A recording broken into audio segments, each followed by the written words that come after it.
Delfi TV nuo šiol ir Telia televizijoje 11 kanale. Gera, kai mažiau yra daugiau, nes kai mažiau skausmo, daugiau džiaugsmo. Mažiau išlaidų, daugiau galimybių. Nes mažiau išleidote, daugiau sutaupėte savo. Kanalą, mažų kainų vaistinė. OptiBet. Kazino žaidimai ir sporto lažybos internetu. OptiBet.lt.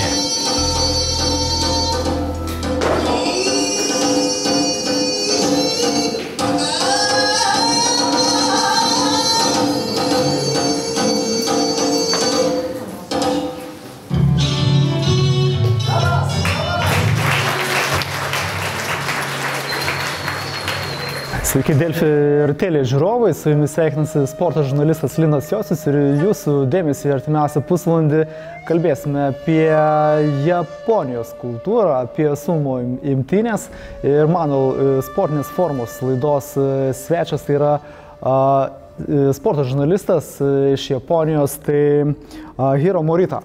Hello. Thank you very much. Welcome to Lithuania. Labas. This is my very first time in Lithuania. I went to Georgia, Estonia. This is my third trip. I'm a third stop in this European tour. And so far I'm having a great time. This is my third day in Lithuania, but first trip. And I had a chance to speak to students in Kaunas yesterday and having a great time.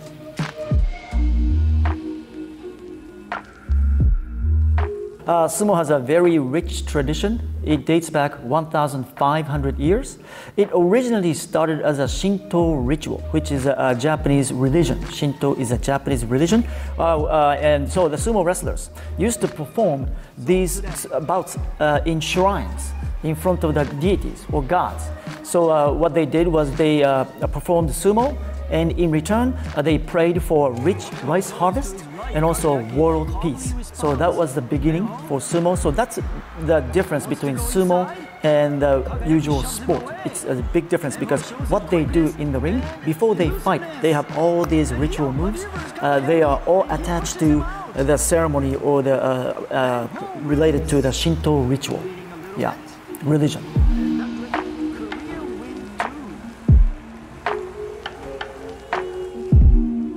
I believe professional tournaments are held only in Japan. It is held 6 times a year. But as you say, you have a great knowledge because it started as the foreign-born wrestlers. People from outside Japan, first it was Hawaiians making a big success in Japan. Then it was Mongolians right now. And also, maybe a little bit before Mongolians, we had several European wrestlers. They did well. 2 from Russia. They were Roho and Hakurozan. Also, of course, Kokai from Georgia. Let's see, Tochinoshin from Georgia. He's still active. Yes, and Gagamaru also from Georgia, active. And Estonia, Baruto from Estonia, very famous, very popular Ozeki champion. And so we've had quite a few European wrestlers doing really well in Japanese professional sumo.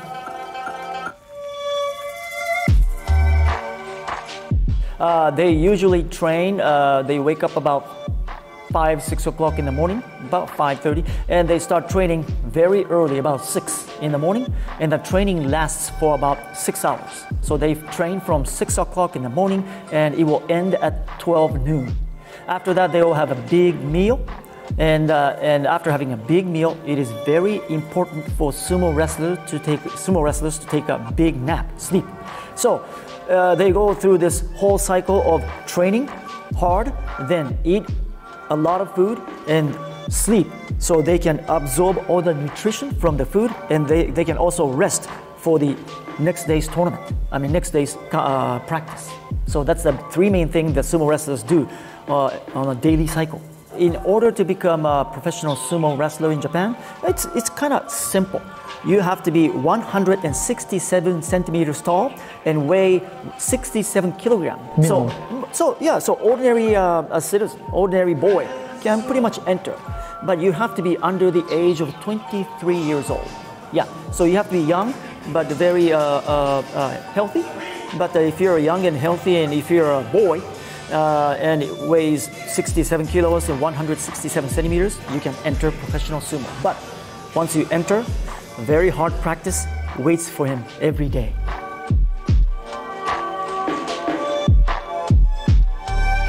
There are currently 650 professional sumo wrestlers in Japan, but only 70, top 70 wrestlers are considered, only 70, are considered true professionals. Other than that, they are all apprentices. They are still hoping to become a true professionals because only 70 people out of 650, they get paid. They receive monthly salary. But other than that, other wrestlers who rank below, they don't receive any salary. So it's a very tough life. The tournaments are held 6 times a year. One grand tournament lasts for 15 days. So the best way for you to win a championship is if you win 15 bouts and 0 losses, of course you're going to become a champion. That's what everybody aims at. Yeah, that's right. And if you want to become a grand champion like these Yokozuna is the top, king of the king. If you want to become the Yokozuna, first you have to go up to the top division, the elite group, and by competing in the elite group, you have to win, I would say, at least 2 tournament championships consecutively, back to back, in order to become a grand champion. So it is very hard because the current ranking system, we have Yokozuna, Ozeki, there are 10 different ranks in sumo, top being Yokozuna. In the past about 300 years, we only have had 72 Yokozuna in 300 years. So that's how tough it is to become a Yokozuna. There are 45 what we call sumo houses or sumo stables. And they practice, they eat together, and they train together, and they try to become strong and hoping to become Yokozuna someday. Foreigners? Yes. Okay, foreigners, of course, they have to enter at the same stable. So they have to live, eat, sleep together with the Japanese people, Japanese wrestlers. So first time they come to Japan, it is very difficult because the whole environment is different. Of course, the different country, different culture, different food, different language. So it is very difficult for people from foreign countries to become successful in sumo. But obviously, we have many foreigners who have become successful before. Yeah.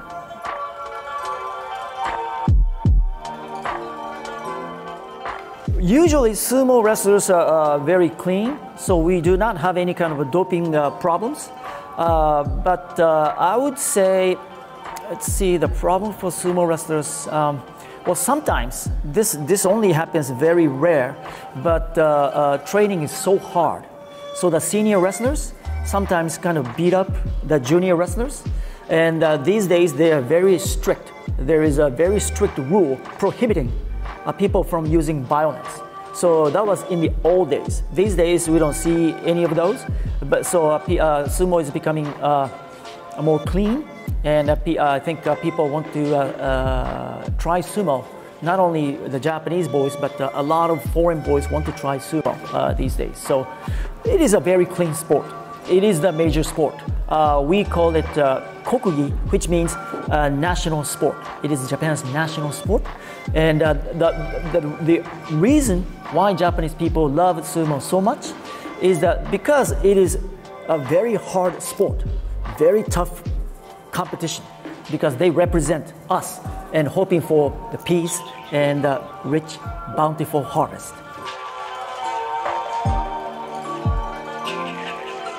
By doing sumo, or once you step inside the ring, you always have to show respect to your opponent. You always have to act with politeness, decorum, and win or lose, you do not show any emotion, okay? No fist pump, and you can't say, yeah, nothing like that.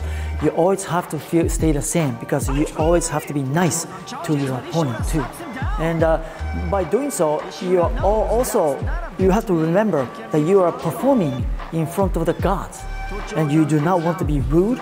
You want to show a nice manner in front of the gods because at the same time you're competing, you're also praying for peace and rich rice harvest.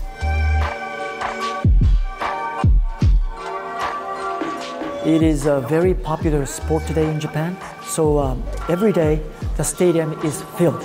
Okay, in Tokyo, the main arena is a capacity of 11,000 people.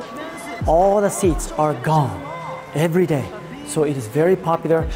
You will not find an empty seat during a grand tournament.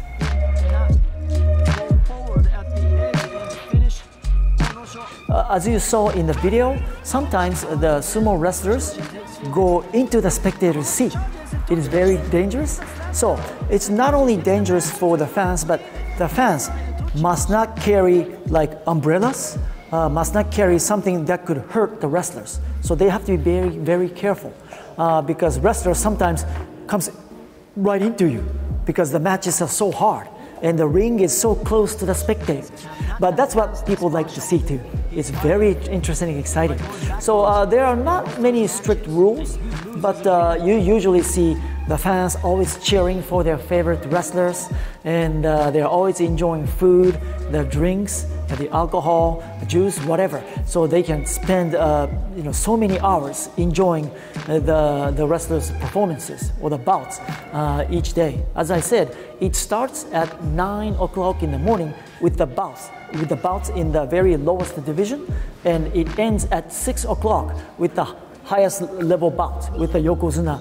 So some people who love sumo so much go there at 9 o'clock, watch from the first bout to the last match, which takes place at 6 o'clock.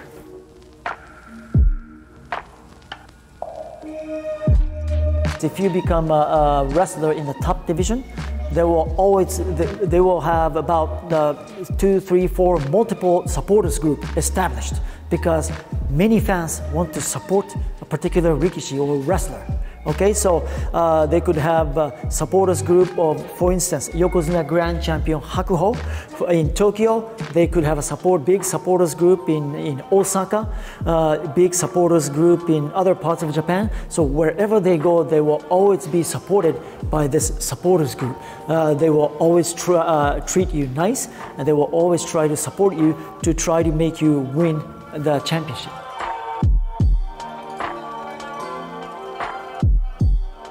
The tickets are very reasonable. As I said, you can spend about 9 hours each day by having one ticket, but it is hard to come by. Okay, all the tickets are sold via internet these days. So on the first day, the tickets go on sale. Within the first 1 hour, all the tickets are gone. All the tickets are sold out. All 15 days. Within 1 hour of when the tickets go on sale. It is that much popular. So if you want the tickets, and you want to buy tickets on the internet, via the internet, you have to sit in front of the internet, and as soon as the clock ticks, and if you are able to buy tickets, you want to start buying. Or otherwise, it's all gone within like first 1 hour.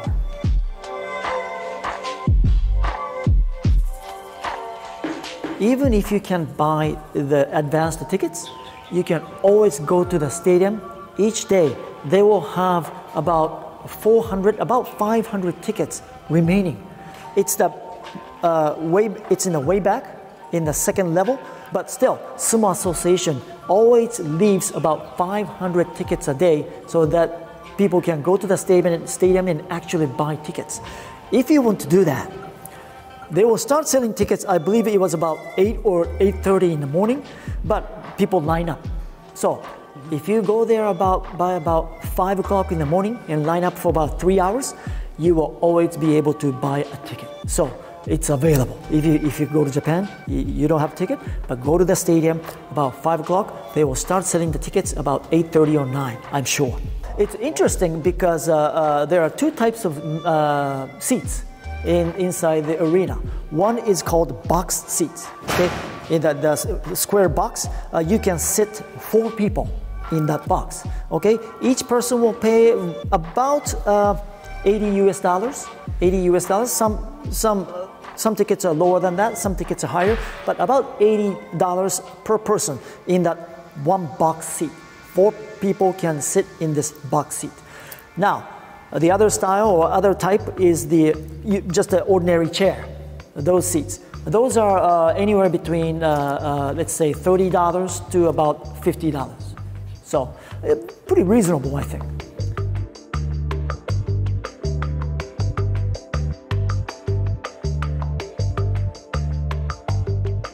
Baruto from Estonia, Kodėl from Bulgaria, and 3 wrestlers from Georgia.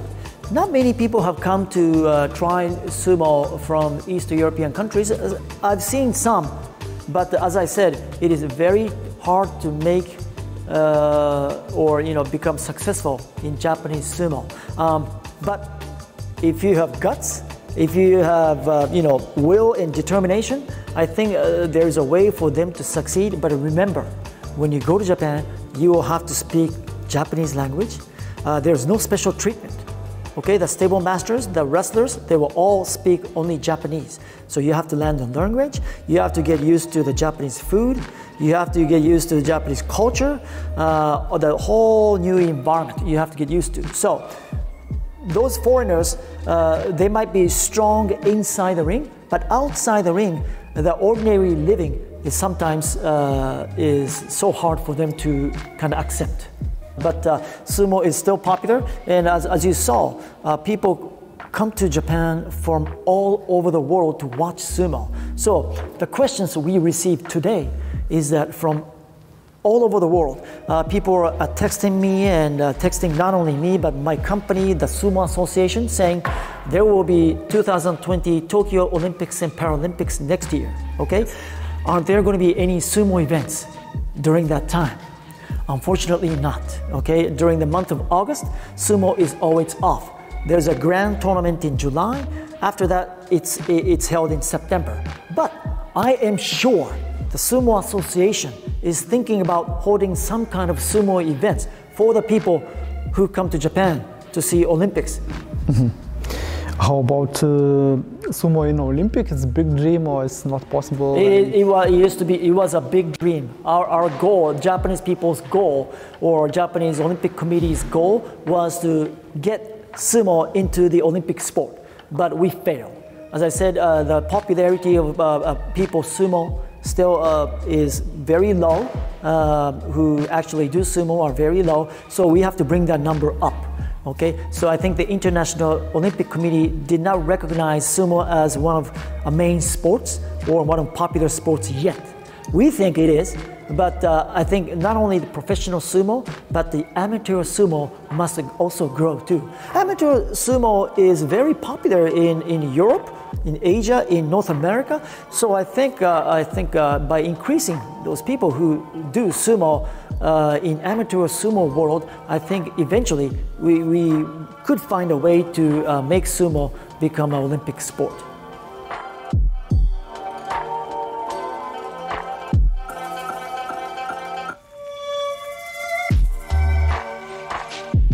I think it's kind of similar to what I saw in Bulgaria or Estonia, because what I'm saying is that Lithuanian people physically are much bigger than Japanese. Okay, they're much taller, their frame is bigger, so I think the base is there. Okay, all you need to do is just, if you go to Japan and if you are accepted, if you first you have to take the physical examination, and 167 centimeters, that's very easy. 67 kilograms, no problem, right? So I think for Lithuanian people to come to Japan and try sumo, there should be no problem. But the thing is, as I said, the life in sumo is very tough, so he has to be very determined. He has to have a mind of not giving up. Never give up attitude is very important. Because you're going into a world who does not know about you and doesn't know about your country, they only speak Japanese, the Japanese food, culture. Those are the things that really make things tough for the people from outside Japan. So if you can really tolerate, and if you can really put your mind to it, and if you tell yourself, I am not leaving Japan, I'm going to try sumo with my gut feeling, with my guts, I think he can make big in sumo. But he has to be really determined. Maybe one day. Maybe one day. That's what we're hoping. We're always hoping for people from outside Japan to come to Japan and try sumo, because whenever they become successful, you will have a huge fan base. People will be cheering for you. People will be rooting for you. It was the case with Baruto. It was a case with Koto Oshu. Everybody loved those wrestlers. And today, Tochinoshin from Georgia is still there in Japan, also Gagamaru. They are so popular because Japanese people know that they have gone through so many difficult hardships, but they are still competing. So Japanese people usually have so much respect for the wrestlers from outside Japan who become successful in Japanese professional sumo. Okay, thank you. Hey, no problem. Thank you very much for having me. It was really interesting. Okay, thank you very much. Thanks for listening today to my lecture. Thank you. Okay, thank you.